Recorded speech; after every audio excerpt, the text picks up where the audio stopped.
और देहरादून से अगली खबर है, जहां 4 मंत्रियों समेत कई विधायक दिल्ली पहुंचे हैं और कुछ विधायकों के दिल्ली जाने की सूचना अभी आ रही है।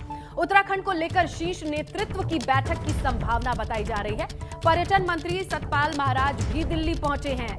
तो कोर कमेटी की बैठक होती है आनन फानन में। बजट सत्र को अनिश्चितकाल के लिए स्थगित किया जाता है। उसके बाद से अब तक लगातार कोई ना कोई अपडेट आ रही है, जहां अब ये खबर जुड़ रही है कि 4 मंत्री समेत कई विधायक दिल्ली पहुंचेंगे। यानी दिल्ली आने जाने का ये सिलसिला नहीं थम रहा है, जहां कोर कमेटी की बैठक के बाद से बैठकों का दौर, वो भी आनन फानन वाली बैठकें हो रही हैं। कोई भी प्रायोजित या पहले से निर्धारित बैठकें नहीं हैं। यहां पर एक एक करके दिल्ली कूच करने की भी, आप देखिए ना, कल से आज तक कई मंत्री, कई विधायक नाम बदल रहे हैं, चेहरे बदल रहे हैं, लेकिन दिल्ली देखिएगा, उत्तराखंड सरकार के 4 साल पूरे हो रहे हैं और 5वां साल चुनावी वर्ष है। उस चुनावी वर्ष को देखते हुए लगातार क्या योजना बनानी है, वो हम भी गए थे अभी वहाँ पर, सभी से बात की है क्या योजना बनाई। उनके आने के बाद में, क्योंकि उत्तराखंड में कभी 4 साल से दोबारा रिपीट नहीं हुए, कोई 4 साल भी नहीं रहा।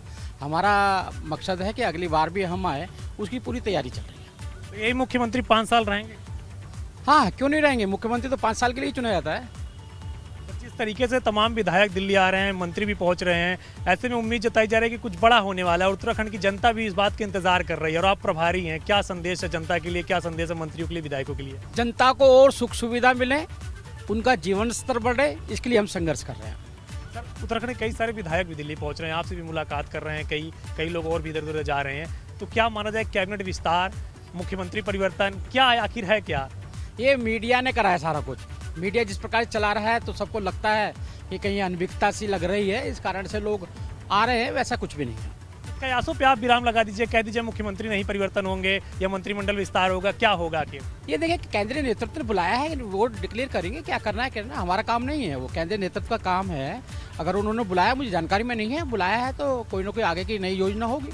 आपकी रिपोर्ट क्या है? जो आप शनिवार को गए थे, आपने वहाँ पे तमाम लोगों से बातचीत की, कोर कमेटी की बैठक में, आपकी रिपोर्ट क्या है? मेरी रिपोर्ट ये है कि जनमानस का मन ये है कि भारतीय जनता पार्टी की सरकार आनी चाहिए। सीएम को लेकर क्या रिपोर्ट है? सीएम ने अच्छा काम किया है। सीएम ने अच्छा काम किया है और आयुष्मान कार्ड है, सड़कों का निर्माण है, पानी की व्यवस्था है, सब मायने में एक सुशासन दिया है, ईमानदारी से काम किया है। यही सीएम कंटिन्यू करेंगे, माने कि 18 मार्च के बाद जो अगला चुनाव आएगा वहाँ तक रहेंगे ये? देखिए, सीएम की नियुक्ति और नहीं करेंगे ये केंद्रीय नेतृत्व का काम है, हमारा काम नहीं है, ये केंद्रीय नेतृत्व का काम है। कैबिनेट विस्तार को लेकर कोई? हाँ, होना चाहिए, तो सभी की मांग है भी। 3 मंत्रिमंडल खाली पड़े हुए और उनमें विस्तार भी होना चाहिए। और क्या मुख्यमंत्री पे भी बर्डन है, 4 वर्ष में काफ़ी मंत्रालय उनके पास में है, वो मंत्रालय भी नीचे जनमानस तक विधायकों पे जाने चाहिए, जिससे काम का विस्तार हो। सर, आप और डॉक्टर रमन सिंह गए थे, तो आप लोग किस लिए गए थे? अगर ये पूछा जाए, क्योंकि चूंकि आप ही लोग गए थे, तो किस लिए गए थे? ये एक सवाल है उत्तराखंड की जनता के लिए भी, पत्रकारों के बीच में भी, नेताओं के बीच में भी, सभी के बीच में। उसका जवाब हम कई बार दे चुके, क्योंकि हमारी कोर ग्रुप की बैठक हर 3 महीने बाद होनी थी, क्योंकि चमोली का एक कांड हो गया था, इस कारण से नहीं हो पाई। पिछली बार राष्ट्रीय अध्यक्ष गए थे, आज अब की बार राष्ट्रीय उपाध्यक्ष गए हैं। सर, क्या माना जाए कि जिस तरीके से आप लोग गए आए, जो आप लोग रिपोर्ट तैयार की, क्या वो पार्टी के शीर्ष नेतृत्व को दे दिया गया? हाँ, वो तो जब हम जाते हैं तो पार्टी के शीर्ष नेतृत्व तो बताना ही होता है। जिन्होंने हमें भेजा है उनको रिपोर्ट तो करनी होती है और बताना भी होता है क्या स्थिति है, क्या है क्या नहीं है। आज कोई बैठक? मेरे को जानकारी में नहीं है, मैं तो पार्लियामेंट जा रहा हूँ, मुझे जानकारी में नहीं है क्या बैठक क्या नहीं है, आएगी तो बताऊँगा मैं आपको। शुक्रिया हमसे बातचीत करने के लिए। तो ये है प्रभारी दुष्यंत गौतम। कैमरा वीरपाल के साथ अविनाश तिवारी, एबीपी गंगा, दिल्ली। तो सुना आपने इस वक्त की बड़ी खबर आप तक बताएं। पर्यवेक्षक की भूमिका में ये आए थे देहरादून कोर कमेटी की बैठक, जहां पर इनका ये कहना है कि 5 साल तक सीएम रहेंगे त्रिवेंद्र सिंह रावत। तो जो जिस तरह की उठापटक और सुगबुगाहट है, वहां पर नेतृत्व परिवर्तन के संकेत कम से कम पर्यवेक्षक की भूमिका कोर कमेटी की बैठक लेने के बाद ये कह रहे हैं। इसका ये मतलब क्या निकाला जाए? क्या सिर्फ ये कोर कमेटी की बैठक रेगुलर बैठक थी, लेकिन बजट सत्र को 5वें से 6ठे दिन गिराकर जहां कैग की रिपोर्ट पेश की जानी थी, उसे रोक करके चॉपर से तमाम लोगों को बुलाया जाता है। ऐसे में कम से कम नेतृत्व परिवर्तन की बात नहीं कर रहे हैं। सुशासन और भ्रष्टाचार, जीरो टॉलरेंस पर काम किया, गुणगान किए हैं, बखान किए हैं कि सीएम के तौर पर त्रिवेंद्र सिंह रावत ने बढ़िया काम किया है, 5 साल तक वो रहेंगे। दुष्यंत गौतम का ये एबीपी गंगा पर बड़ा बयान है, जहां पर लोगों के जहन में ये चल रहा था, क्या नेतृत्व परिवर्तन हो सकता है? ये जो तमाम दिल्ली कूच की खबरें आ रही हैं, क्या ये नाराजगी है भीतर खाने की और वो नेतृत्व परिवर्तन के रूप में बाहर आ सकती है? तो कम से कम कोर कमेटी की बैठक लेने वाले पर्यवेक्षक की भूमिका, ऑब्जर्वर की भूमिका निभाने वाले दुष्यंत गौतम का ये कहना है कि नहीं, नेतृत्व परिवर्तन पर हम कुछ नहीं सोच रहे हैं। हालांकि सब कुछ ठीक रहने वाली स्थिति आम लोगों को दिखाई नहीं दे रही है। अगर कोर कमेटी की बैठक 3 महीने पर या महीने भर में होती है तो वो निर्धारित होती है। बजट सत्र को गिरा के आनन फानन में बुलाना और उसके बाद से कोर कमेटी की बैठक के बाद से एक एक करके या 2-2 4-4 के इस झुंड में दिल्ली जाना, ये सारी चीजें इशारा तो कुछ और करती हैं। चलिए सीधा रुख करते हैं हमारे सहयोगी अविनाश का, जिन्होंने बात की है दुष्यंत गौतम से और उन्होंने, अविनाश आपका रुख करते हुए ये जानना चाहेंगे और उन्होंने ये साफ तौर पे बता दिया कि नहीं, 5 साल तक तो कोई नेतृत्व परिवर्तन की सुगबुगाहट नहीं है। हालांकि उन्होंने ये भी कहा कि कोर कमेटी की बैठक 4 साल के भीतर गुणगान की है और तमाम चीजों की है। इसके अलावा भी कुछ ऐसी चीजें निकल के आई जिससे लगता है कि हाँ भाई, पार्टी के भीतर सब कुछ ठीक नहीं चल रहा।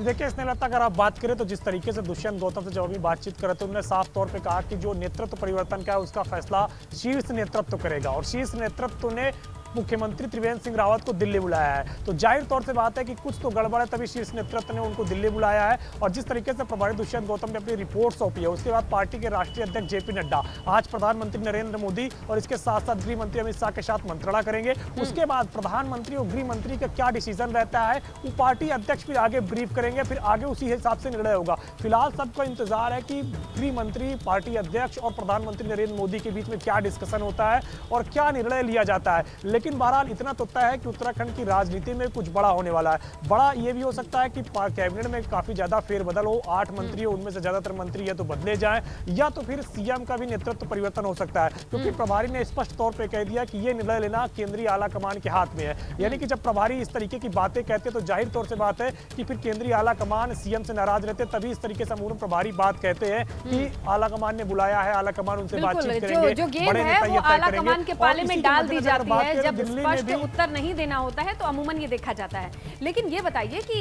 ये जो 2-2 4-4 के झुंड में मंत्रियों के, विधायकों के जाने का सिलसिला है, इसका क्या मतलब निकाला जाए? और देखिए, कल शिक्षा मंत्री अरविंद पांडे की बात की जाए, पूर्व सांसद बलराज पासी की बात की जाए, ये आने जाने का सिलसिला क्या इशारा करता है और ये आज कौन सी नई कड़ी जुड़ रही है?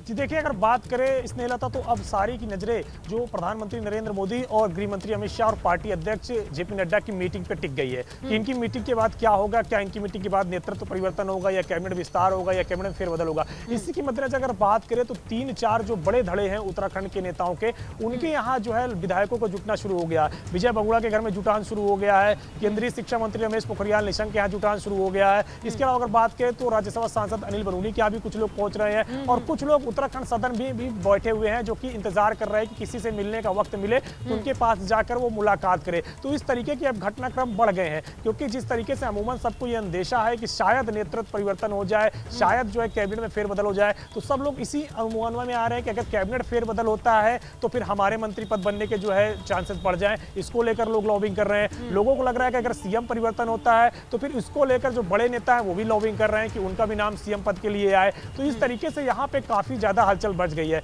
और इंतजार केवल अब आज शाम का ही है, क्योंकि आज शाम को जब मुख्यमंत्री पहुंचेंगे उसके बाद फिर जो बैठक होगी, उसके बाद जो निर्णय होगा, जाहिर तौर से बात है कि उसका इंप्लीमेंट कल तक देखने को मिल जाएगा। तो ये कह सकते हैं कि आज का दिन भारी है और आज की रात भारी है, तो इसमें कोई अतिशयोक्ति नहीं होगी, तो क्योंकि आज का सबको इंतजार है। आज सभी नेता दिल्ली में मौजूद रहेंगे और जानकारी दी है कि ये जो जुटान जिसे कह रहे हैं कि ये जो संगठित हो के ये छोटे छोटे झुंड दिखाई दे रहे हैं, वो एक पैटर्न का भी रूप ले सकते हैं। वो पैटर्न आने वाले वक्त के बदलाव, हालांकि इस पे कुछ भी कमेंट किया, टिप्पणी नहीं की जा सकती, देखने को मिलेगा आने वाले वक्त में।